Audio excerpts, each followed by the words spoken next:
Hi, I'm Lee Henderson and welcome to this week's edition of CapsTv. Your Edinburgh Capitals saw the Dundee Stars come into Murrayfield Ice Rink. Here's some of the highlights. He's certainly going to bring that leadership to the Dundee Stars, and we wish him all the best up there. Definitely. But tonight, let's hope he goes away with a grimace on his face. With his tail between his legs. We're off and skating here at Murrayfield Ice Rink. Starting lineups on the ice, and the Edinburgh Capitals take it across the blue line with Greg Collins. An early shot saved by Mark Chevery. Sorry, boys. Yep. A penalty coming, and the Edinburgh Capitals will get that one just past. They will go on the power play very shortly. And it's touched up. Sorry. At the minute, Dundee are dictating the play here, which is disappointing. Into the corner and up against Grimaldi. Grimaldi has lost his helmet and has to go straight to the bench, but gives Gonkowski a wee bit of a nudge as Shane Luss shoots straight into the crest of Thomas Jablonski. Yep. As I was saying, commentators worldwide say that your netminder has to be your best penalty killer. At the moment, the Edinburgh Capitals away. Come on, Ricks. Ricci tries to find Luss, but Portwood We're not just with that blind pass. Ricci across a straight elbow, not called by the referee. Another big hit, and it shoots and scores from the Dundee Stars. A well-worked goal, it just bouncing in front of Thomas Jablonski. And Dundee Stars, after sustained pressure, go 1-0 ahead. I would say, unfortunately, I hate to say it, but they deserve it. They've been down this end far more than we've been in that end, and we look a bit disjointed at the minute. We're not finding our players. That's the problem. We're just not finding our men. And it was a scrappy goal, but a goal's a goal. I would have taken it. So, yeah. A scrappy goal, Pecker. I'm sure you've scored many of those in your lifetime. Don't even go there. Well, the Dundee Stars, with 11 minutes and 37 seconds to go in the first period, take a 1-0 correct direction. 1:14 to play in the penalty for the Edinburgh Capitals on the power play. Grimaldi fires one. It's tipped in front. It's still moving. Can't really see the puck at the moment. It's cleared away by the Dundee Stars. That one was worrying as Riley Everson took out the sand wedge and tried to chip that one over. He's been watching far too much Ryder Cup, but a 2-on-1 rush on the breakaway.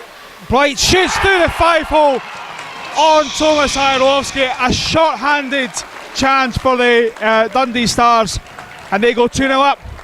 Well, that was right against the run of play at the end of it. 49 seconds left, and we get suckered in their end, lose the puck, and 2-1, and we paid, as they say, we paid the penalty for a penalty.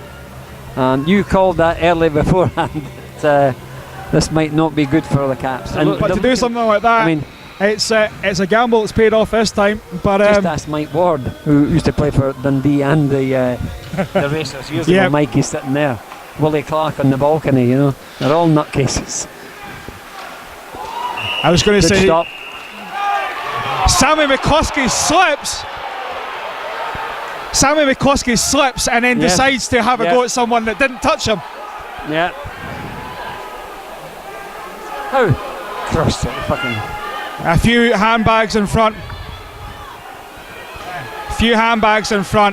And it's going to be a few incidents to be called by the referee.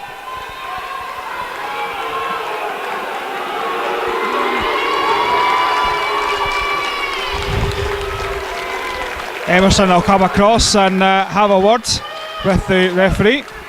Why did it?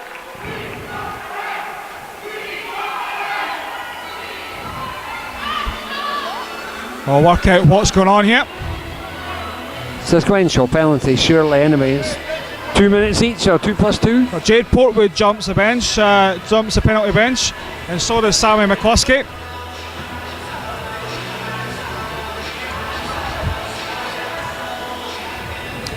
.2:23 to go in the first period. Greg Collins skating across. Fletcher's. Yes. Up to Ricks. Ricks has Portwood in support. Portwood's away on a breakaway. Shot It's saved a penalty by Chevry, but a penalty coming. Yep. A slashing penalty on the Dundee Stars as Jade Portwood broke away by a good save by Chevry. Absolutely, it was a good breakaway and a good save. And as you say, there's now a 2-minute slashing good. The puck just not coming out, but the Stars pick it up. It's turned away, and the Stars keep possession with just 10 seconds to go. A shot trying to find. Oh, that hurt him as well. But Hajadowski saves it, and he seems Must to have be pulled something. A quick release there, and Hajadowski wasn't ready for that one, and seems to have pulled something in his lower back. If they lose him tonight, we can.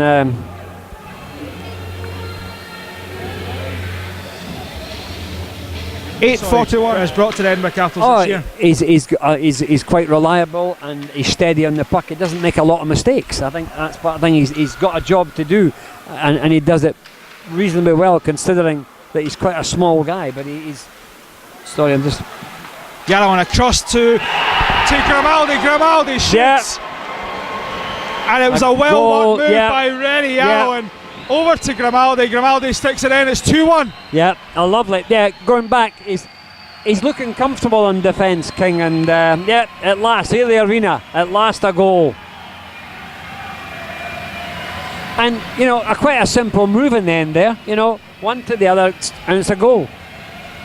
One guy you don't want to leave on the puck for too long is Rennie Yallowan. The Stars let him come up all the way to the point. He probably expected a pass across these. To the opposite side on the blue line, but a good pass, a good reader of the game is Rennie Yallowan. Yeah, he is. I'm heartened by the start of this last period that we've actually had a bit of rubber on the. Hartman with the shot, good save by Chevry once again. It seems to be the quote of the night. Good save by Mark Chevry. He's had an outstanding night. A shot by Hartman. Yes, it finds the 5-hole of Mark Chevry. An unlucky bounce in front. But the Edinburgh Capitals tie that one back up. Yeah, well, I say the last 20 second, 30 second, they've been camped in the Dundee end. And look at that. Look at the crowd. The crowd that are here are great effort and a good goal, a good tying up goal. And it's back to 2-2, just what we wanted, the start of the last period. Both teams here, the Edinburgh Capitals and the Dundee Stars, have got player coaches in Richard Hartman, Jeff Hutchins. You can only say so much in the dressing room, but leading by example, like Richard Hartman did there, that fires the players up. Absolutely. No question. Mitchell lands on top of King. The Capitals trying to get it away, and they don't. Kept in by Martin Single. Matt Ryan finds Sam McCluskey. McCluskey with a shot. Finds Ryan after the block by Mitchell. It's run goal and a very Matt Ryan to give the Dundee Stars a lead again. The annoying thing is we couldn't get the puck out our own end. We couldn't get it over that blue line. We had chances and we were at 6s and 7s, and we paid a very, very heavy penalty for that one. That was. I tell you, that one was of our own making. We didn't get the puck out. We just really were poor on that side. The Caps having chance after chance to get that one away. But Matt Ryan's not going to wait. He takes it round the back and sticks it in the back post. No. It was a bad goal for the Caps, but a good one for Dundee. A sloppy goal. Back to Grimaldi on the point. A good block by the big body of John Mitchell, and Greg Collins loses out, but somehow still keeps it back. Portwood, a big punch coming off the play from Plumpton on Collins, and there's going to be a penalty, a high stick call. It is from Plumpton. Plumpton will have words with Collins, and the Edinburgh Capitals will go 5-on-3 for a minute and 9. Emerson across to have words with Plumpton. Yeah, here's a chance. Just stay out of it.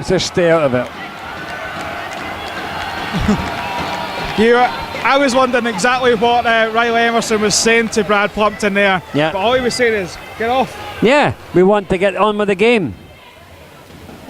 Right, here's an opportunity.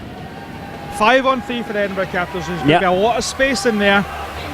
But they've got to hold on to the puck. The key thing they need to do is get those guys Capitals moving. going down 3-2 there to Dundee Stars. We caught up with a rather despondent Coach Hartman. We also caught up with Jay King, the Scottish star of the team. Hartman post Dundee Stars game here at Murrayfield Ice Rink. It seemed considerably flat tonight. What was your assessment of the game? No, we didn't play well the whole night long. We was battling, but the tactics was nowhere, and we were just playing like a 5 selfish player on ice, and I'm not really happy with the system what we're playing right now, because we don't stick to the system what we're practicing, and everybody playing just on their own, and that shouldn't be like that. Absolutely.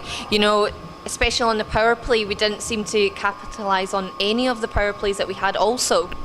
And again, we're trying to shoot everything. We are not patient enough. We don't set up our position what we practicing. Everybody just playing, like I'm saying, 5 selfish people on ice, and that's how that looks like. So we need to go back on the simple stuff, play it, and be patient. That's what we're missing. After the first period, we were 2-0 down. Did you go into the dressing room and speak with the guys, or do you just let them kind of relax for that moment and think of their own kind of abilities and actions?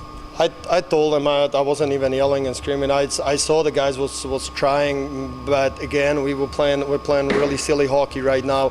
We're trying to go, and all the time one guy is taking a puck, lose the puck, and we don't play like a one unit, and that's a biggest problem right now. Defensemen trying to overrush everything, trying to take the forward spot, and that's all. That can be like that. Defenseman is there for defending, and the forwards are there for scoring a goal. So tomorrow shall be interesting going into Dundee after tonight. Do you feel that the guys will go away and kind of think of what you've said and wake up in the morning and a new clean sheet? Oh yeah, for sure. Like we are professionals. I told the boys tomorrow is a new day, and everything is started from 0-0, and we're ready to go. I don't think so. It's always can be. It's better to have the bad game on the start of the season than the later on the season, and that was just the one bad day. And tomorrow we'll be ready to go. And I think we got a good skillful players. We got everything what we need to have. Only we need to stick together. That's all matters. And I'm sure the guys will do the maximum. Absolutely. We were missing Bohuniczki and Naslund. Will we expect them tomorrow, or? No, Naslund is probably out for at least 2 weeks, and Bohuniczki we see maybe next week.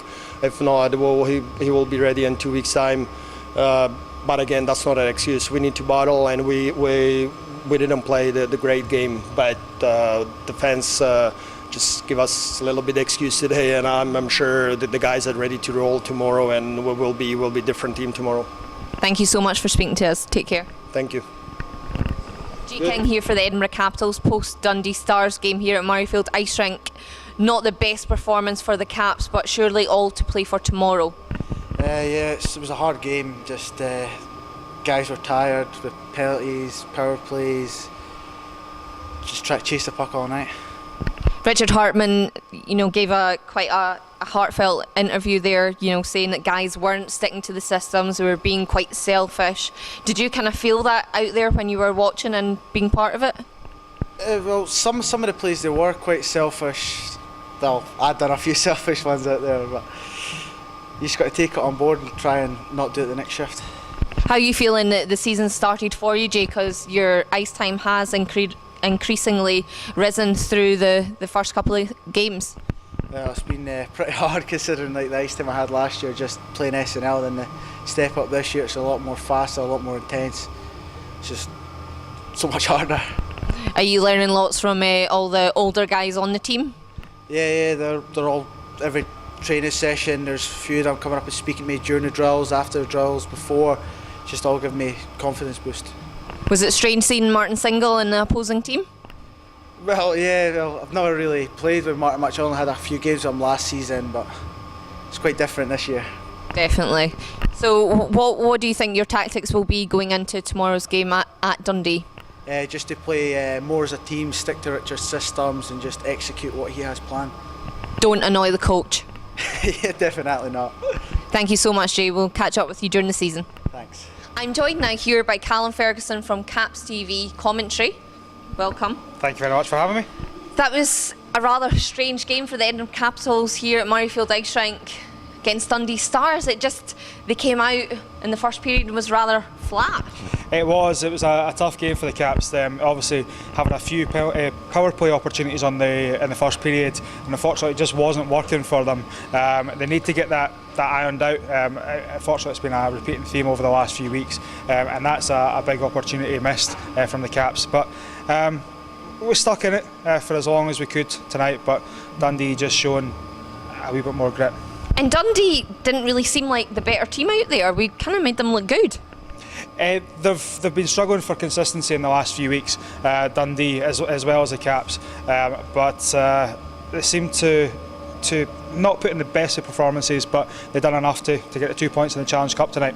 Edinburgh Capitals losing another short-handed goal. That can't be something that we want to start repeating.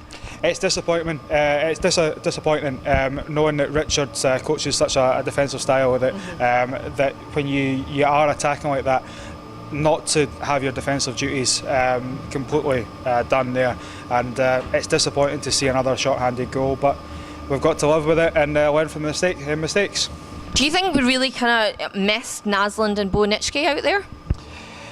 Yes, Naslund held the puck up extremely well. Bonitschke certainly looked like a fantastic player in the first couple of games that I've saw him in. Defensively sound, and that's what we missed tonight. And as I say, Naslund up on that first line with Portwood and Ricks is going to be a great first line, and it was a huge miss tonight. All negative, but let's go positive. Who are the stars of the Caps, not Dundee? It wasn't the best of team performances, but they're still playing as a team. But I'm going to say this not because his dad's standing next to me here as well, but Jay moving back to his natural D position. He's played forward for the Caps in the last season and a half when he's got some shifts. Moving back to that natural D, Jay's getting a lot of ice minutes from you. I know you spoke to him about those ice minutes there, that ice time, but he's stepping up, and obviously he's getting a lot of minutes because of Bonitschke's injury. But he's one that's really impressed me so far this year. Well, I'll tell you who's impressed me, because I knew that's what you were going to ask there. Is that because I said it 2 weeks ago as well? Yes. And I still stand by my Dennis Ricks choice. I just think he gives 123%. He certainly does. It was one that, speaking to Scotty in the off season when the deal was done, he said it was going to be a surprise in the league, and we all knew that he was going to be good. But he's the top point scorer out there, along with Porty, and he looks small on that ice because he's only 6 foot. But when you're 6 foot against the guys at 6'7", 6'8", he certainly does a good job. And commentating last week against Cardiff on him, he seems to have some back burners on his skates because his speed is unbelievable. Yes. As soon as you turn one of the defensemen and start skating up the ice, if you've missed a step as a defenseman, there's no way you're ever going to catch him, and it's either going to end up as a breakaway, or the defenseman's going to have to pull him down with a hook or a trip or something just to stop him from getting away. And if you don't get that breakaway and get that shot on goal, you're going to have a 2-minute power play, which at the moment for the Caps isn't a good thing to get the power play because it's not working so well, but it's an opportunity that the Caps can have, and he's a fantastic player. So let's hope that things are much more cleaner, effective going into tomorrow's game at Dundee Ice Arena. But more importantly, we've got the Fife double-header next week. Holy smokes, we better get our stuff sorted. Exactly. I was on CapsTv tonight on the webcast. Obviously, one of our colour commentators is Derek Pecker-Riley, and asking him, it's a disappointing night tonight, but how much does a coach like Richard Hartman have to do to get the guys up for a game like Fife? And he says nothing at all, because if you can't get up for a Fife game in their barn to start the season and then here, you shouldn't be playing a game of ice hockey at Murrayfield. God, it's so hostile over there. It certainly is, and I'm off on holiday next week, so I'm hoping to get across and let's hope for 2 points against the Challenge Cup. The Challenge Cup not been the best of competitions for us this year so far, but a win's a win, and any win against Fife's a great one. Absolutely. You know, we really do need to get mentally into that way of winning, so then it rolls forward into the league. But fingers crossed for a much better performance for the Edinburgh Capitals tomorrow in Dundee. But that is it for myself, Lee Henderson and Callum Ferguson, and take care. See you later.